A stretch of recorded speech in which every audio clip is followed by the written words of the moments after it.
por la semana en la que estamos, hay que hablar del 8 de marzo, hay que hablar del paro internacional feminista. Y ya en el próximo bloque quizás también sumar un día, en realidad es un día especial de lucha para nosotras también, es el día de lucha contra la violencia de género en los medios de comunicación. Entonces me parece que es oportuno darle lugar a esto, de qué hablamos cuando hablamos de violencia de género en los medios de comunicación. Pero eso lo dejamos para después. Bien, empecemos entonces por el 8M. Bueno, el 8M, las historias que se conocen respecto del origen del 8M en realidad son varias. No es como otros días, otras conmemoraciones que tienen un día específico en el que sabemos que pasó un hecho específico y por eso se conmemora el día, por ejemplo, digo el 24 de marzo con el inicio de la dictadura. El 8M tiene orígenes tanto en América como en Europa, pero en América me refiero a Estados Unidos. Bien. Se conocen varias historias de luchas de trabajadoras. Por ejemplo, en Estados Unidos lo que sucedió fue que en un reclamo laboral de un grupo enorme, en realidad, de casi 150 personas, por el reclamo salarial y de mejoras de condiciones de trabajo que estaban haciendo, se atrincheraron en la fábrica textil donde trabajaban y al parecer los dueños cerraron la posibilidad de salir por las escaleras de emergencia y se murieron asfixiadas y carbonizadas 130 mujeres. Eso debe haber sucedido alrededor del 20 y algo de marzo, una huelga que venía desde antes, pero no es el único hecho por el que se conmemora el Día Internacional de la Mujer. Veamos que igual están relacionados con los reclamos de las mujeres. Sí, claro, porque leyendo un poco e investigando, el 8 de marzo sería el Día de las Mujeres Trabajadoras en conmemoración de... Claro, en paralelo, digamos, los inicios del siglo XX son muy fuertes para las luchas de las mujeres y las luchas en general obreras y de liberación, con el devenir de la revolución industrial que venía del siglo anterior ya. Entonces, también en el lado este, digamos, en Rusia, se estaban organizando muchísimo las mujeres primero para reconocerse en la diversidad y reconocer las particularidades de las mujeres en tanto trabajadoras. Claro. Pero las rusas se juntan especialmente para buscar el Día de la Mujer Trabajadora, ¿sí? Eso se hace el 23 de febrero de 1911, me parece, y que es 8 de marzo en el calendario nuestro, porque el calendario ruso era distinto. El calendario gregoriano, si no me equivoco. Sí. No, el nuestro es el gregoriano. El nuestro es gregoriano, ellos usan otro. Entonces ellos tenían otro calendario, era 23 de febrero, lo que para nosotras era 8 de marzo, y por ahí también va la cosa, pero íntimamente ligado a los derechos de las mujeres como trabajadoras, y también reclamaban derecho al voto, al casamiento por elección, al divorcio, al trabajo, a la educación, digamos, eran reclamos muy, muy fuertes y en sus inicios siempre estuvieron ligados a esto, a los reclamos como trabajadoras, ¿sí? Lo cierto es que la ONU, la Organización de las Naciones Unidas, en 1975, ser el Día Internacional de la Mujer, el 8 de marzo. ¿Sí? Y abre una década de la mujer que le dicen. Por todos estos antecedentes. Por todos estos antecedentes. Entonces, el hito, los hitos o reflexiones previas son condensadas por la ONU en el 8 de marzo. Y de ahí, Hace poco, lo tomamos. En 1975, hace poco. Sí, pensemos que los derechos de las personas que no somos varones, heterosexuales, burgueses, siempre son una conquista posterior a la conquista de los derechos de varones. La Declaración de los Derechos Humanos es del 48, y ahí no estaban incluidas otras poblaciones marginadas, discriminadas y segregadas, como son las mujeres, como son los pueblos indígenas, como son las personas de otras identidades sexuales, sexogenéricas. Entonces, todo eso se ha ido conquistando a lo largo del siglo XX, de la segunda mitad del siglo XX. Por eso en 1975 uno dice, bueno, es hace poquito. Hace bastante poco. También el 1975 marcó un quiebre, porque como los reclamos previos venían relacionados netamente a la mujer trabajadora, claro. Este 1975 empezó a reclamar a los derechos de las mujeres en tanto mujeres, ¿sí? No solo en tanto trabajadoras. ¿Qué son cuáles son los temas que nos aquejan, que nos impiden desarrollarnos en nuestra vida libremente.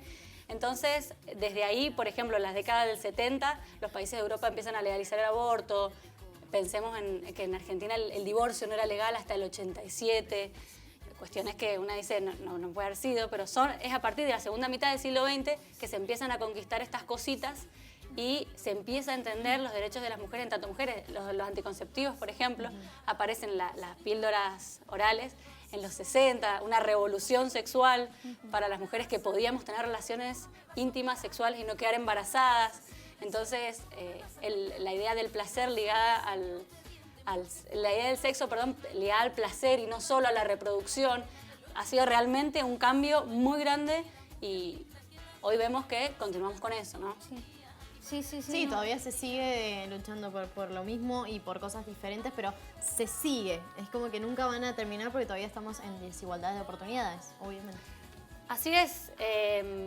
Sin embargo, fíjense que desde el 2017 organizamos los paros internacionales de mujeres, lesbianas, trans, travestis, no binarias o no binarias, niñas, adolescentes, que en el último año decidimos nombrarlo Paro Internacional Feminista, para englobar a las identidades no solo femeninas, no solo de mujeres, que es un sujeto político clave en el desarrollo de la historia, sino también de otras identidades que son más invisibilizadas todavía y están en un estadio de conquista de derechos mucho anterior al de las mujeres. Eso está muy bueno porque ha involucrado al mundo el paro internacional feminista, por eso, digamos, no es inocente que se llame internacional. En 2017 convocó a más de 50 países, entonces ya este es el que hicimos ahora, fue el cuarto, y con la consigna fundamental de si nuestras vidas no valen, o sea, si somos maltratadas, discriminadas en los medios, en las casas, si corremos riesgos con nuestras parejas, varones, si nuestras vidas no valen, produzcan y reproduzcan sin nosotras. Entonces, nosotras vamos a parar el sistema productivo, pero también el reproductivo, que son nuestras tareas, nuestros roles tradicionales, sin desprestigiar que las mujeres nos encarguemos de eso, sino hablando de la problemática de que no seamos solo nosotras. Sí, claro. Entonces, el paro internacional feminista ha sido realmente una vuelta a la tradición de la huelga, de los inicios de la lucha por los derechos de las mujeres. A mí me parece que está muy bueno. Sí. No, además en diferencia salarial también. O sea, somos una gran fuerza productiva a nivel mundial y seguimos ganando 25% menos del salario. Más las tareas del hogar que no son remuneradas y que no se consideran trabajo también. Y además de que a veces no se pueden acceder a determinados puestos laborales, que es generalmente los jerárquicos, de por quienes están ocupados por hombres. O sea, son un montón de cosas que en respecto a lo laboral que nos van influyendo a las mujeres negativamente.